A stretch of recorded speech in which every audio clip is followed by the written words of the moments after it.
Bastian, great to see you. Welcome to Cape Town. Let's start with Heineken's Champions League trophy tour. Tell me a little bit about it and why we're here today. Thank you very much. Very pleased to be here in Cape Town. After 15 years, I'm back here. And here with the Heineken Trophy Tour. Obviously, you can see the trophy. It's traveling around the world. And now we are here in Cape Town and to bring the trophy close to the real hardcore supporters, which is a unique opportunity to be that close to the trophy and have nice exchanges about football, talking about the passion as well for football, and looking forward to meet the people. The fans can get close, but they can't touch the trophy. Why is that? Well, they can touch the trophy, but I don't know what is the punishment for it.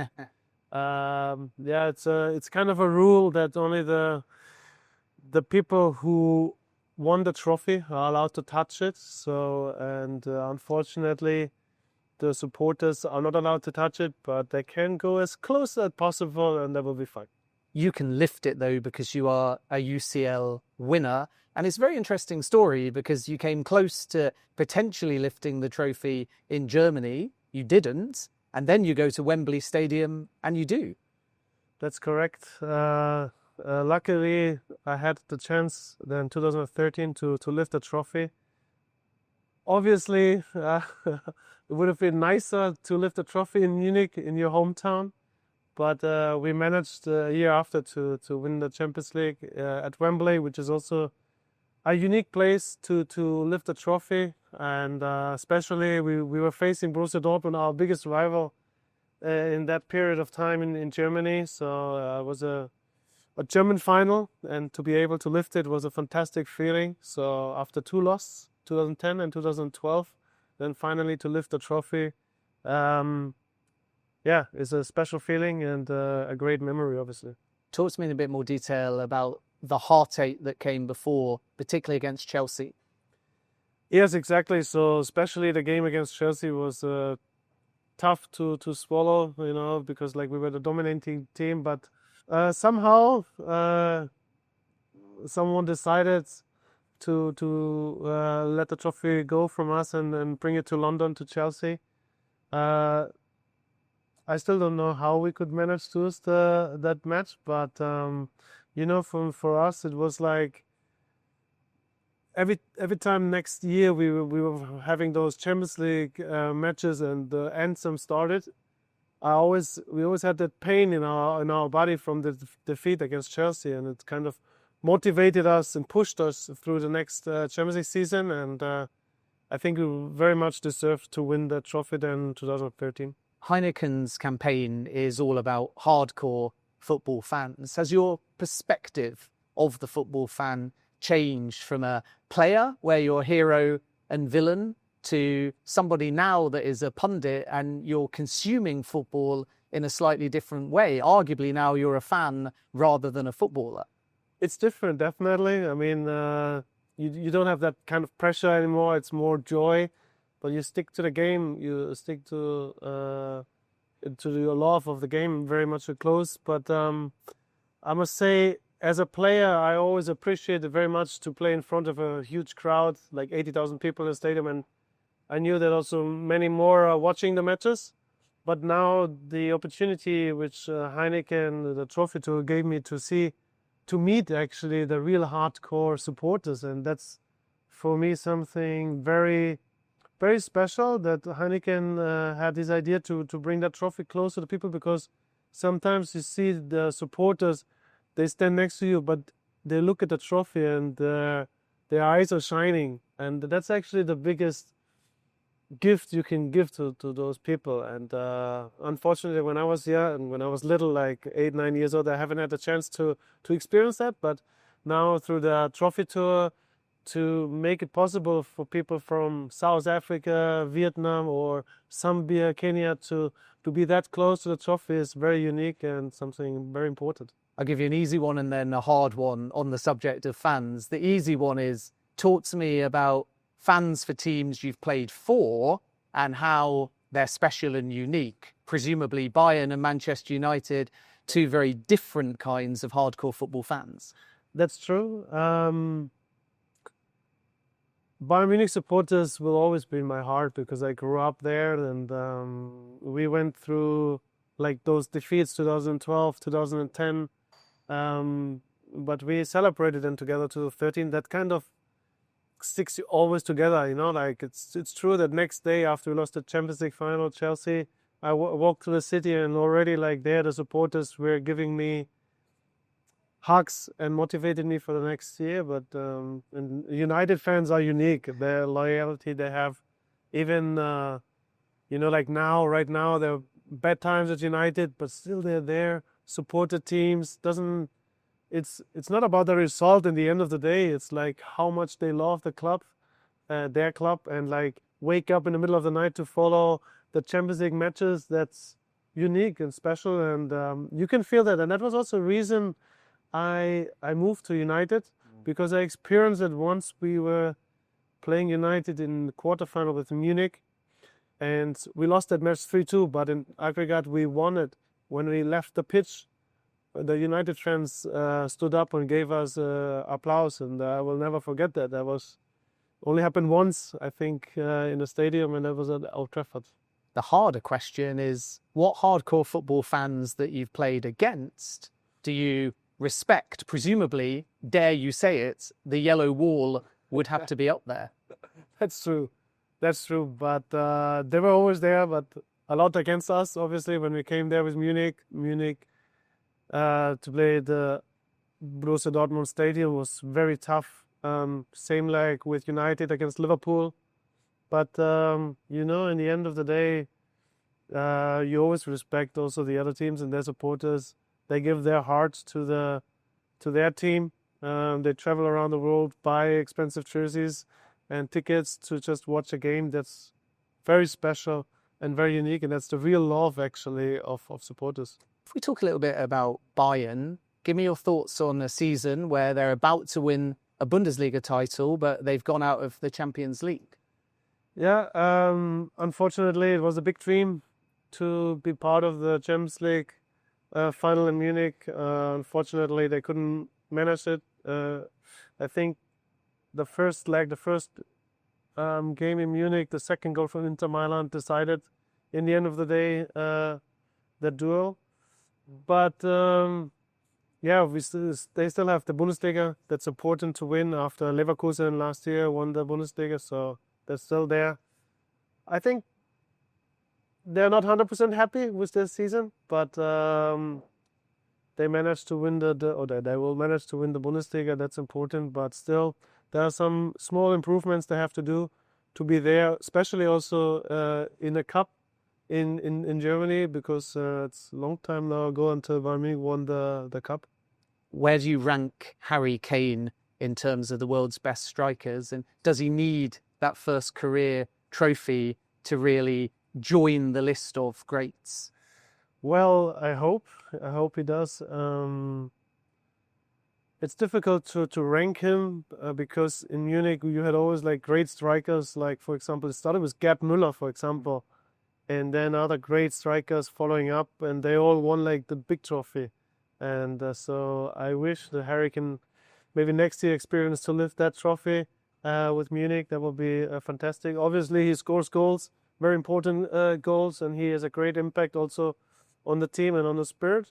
But in Munich, obviously they charge you when you lift that trophy, or at least be in the final. That's also very important. Thomas Müller is leaving Bayern. Put his legacy into words. Him as my friend, I must say, like it was always great having him around. So on the field and off the pitch, he was had always this determination to be better, to find the last 2-3% which are needed to win a trophy. If it's the Champions League or the World Cup, for example, he was there, and that was always great. I don't know what he will do next, but it was great to share the pitch, the time on the pitch with him. I must say that sometimes when you have him around, he's called Radio Müller. It's 2-3 weeks of vacation is not enough to recover from him after a long tournament with the national team. But I always had a great memory with him, and looking forward to play golf with him a lot. How is his golf? Yeah, it's good. It's a little bit wild sometimes, but he can play very well. Um, Depends on which course we play, but it's always fun. There's always something happening. Either we lose 5 balls after 4 holes, or it's going the right direction. And if we talk about one of your other clubs, Manchester United, what have you made of life under Ruben Amorim? Yeah, not easy. Obviously, like Premier League is not going the right direction. For me personally, I mean, I always had a great relationship to the United people and also to the supporters. I wish them all the best. I think personally that the club needs to have those former players in a high position, like same which other clubs are also doing, involving those like Rio Ferdinand, Ryan Giggs, or Wayne Rooney. I think that's always an advantage if you have those kind of people up there to that they also experience like on the pitch what you need, what is the to be on the top is something different to just be good, and I think when you have those kind of characters, personalities up there, it would help the club. So maybe that could help the club to get better and turn it around. How hard is it from personal experience walking into a club of Manchester United's stature, even having moved from Bayern? Well, for me, it was the first club I played for after Munich. So it was for me personally in the first week a little bit strange. But they all welcomed me very well, and I settled in well. I had a great time with the players, their staff, supporters, always very well respected, and I enjoyed it. Obviously, I wanted to stay longer and win more titles. I mean, we won the FA Cup, and we came 5th in the first season with Louis van Gaal. But I would have loved to play more for United, especially at the Old Trafford. Is it just a case of manager comes in like Jose Mourinho and they have to have a difficult conversation, even with an experienced player like yourself? Yes, obviously, maybe he didn't see the whole picture as well, like from my perspective, but we had always a respected conversation. And for me, the most important is that there's nothing in between us, like when I see him, I rank him as one of the best managers. What he achieved in his career with the teams is like outstanding, and I always had a good relationship with him. So obviously we both would have wished it would be a little bit different, but he also had to decide certain way. But obviously, in my perspective, there was not always the truth on the table. And what have you made of Marcus Rashford's situation? Well, I remember him quite well when Louis van Gaal brought him and Jesse Lingard to the first team, and like you could immediately see the talent he's got, the cheekiness as well, I must say, speed and technical things.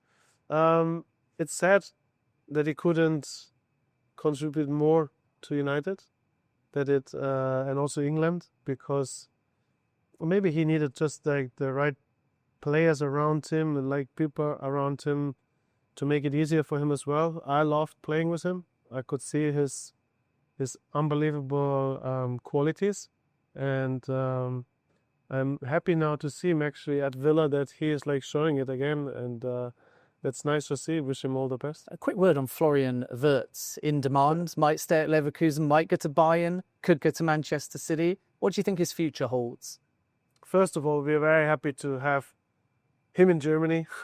Same like Musiala, the 2 outstanding players in a young age already. You can see, but now it's the moment in like what's next for him at Leverkusen. He's very happy. He's a key player over there. Obviously, they are doing really well. They play a fantastic football, I must say. It's difficult to play Leverkusen.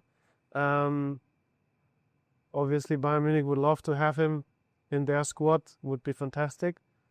But it's not easy. Nowadays, those players cost a lot of money as well. So you have to think of it. But for him, actually, he had already a big injury with the ACL, and he recovered well. So I wish him all the best. I don't know if it's now the right moment for him to move abroad. I don't know if that's the right moment, because maybe in a young age, like, you have to step by step. From my experience, it was also very good to leave the club later. For me, it was very important to win first the Champions League trophy, have success with Bayern Munich, and then when the job is done, to experience another culture, another mentality. That was important for me. So I think he's 21, 22, still young. So let's hope he's healthy and helps Germany to win the World Cup. And a word on Thomas Tuchel as well. Give me the German perspective on having a German manager managing the English national team. Yeah, I was very happy for him. I must say I appreciate him as a coach very well, even if I never played, for him, but I had conversations with him about football, and that's just fantastic, like, to listen to his ideas and how he sees the personalities as well. In Munich, it didn't match 100%, like, for sure. There were some mistakes from his side or other people's side, but when you look at him, what he has done at Borussia Dortmund and Mainz 05, at Chelsea, or at Paris Saint-Germain, that's amazing. All the teams became better, and especially to lead a group like in Paris he had, it's not easy. And he managed to lead that team with those kind of personalities, and that shows also the quality of him. And I'm happy he's the coach of England. I wish they could win a trophy, even if I must say Southgate was doing a fantastic job. I mean, reaching the finals, and that's not easy, or reaching a Champions League final. We have done it between 2010 and 13 in 4 years, 3 times to reach a final. It's not easy. Or in a national team to become semi-final or final, that's not easy. So expectations are very high, but he is the one where I think it can happen that England win the trophy. On AM, on DAB, via the talkSPORT app and on your smart speaker. talkSPORT.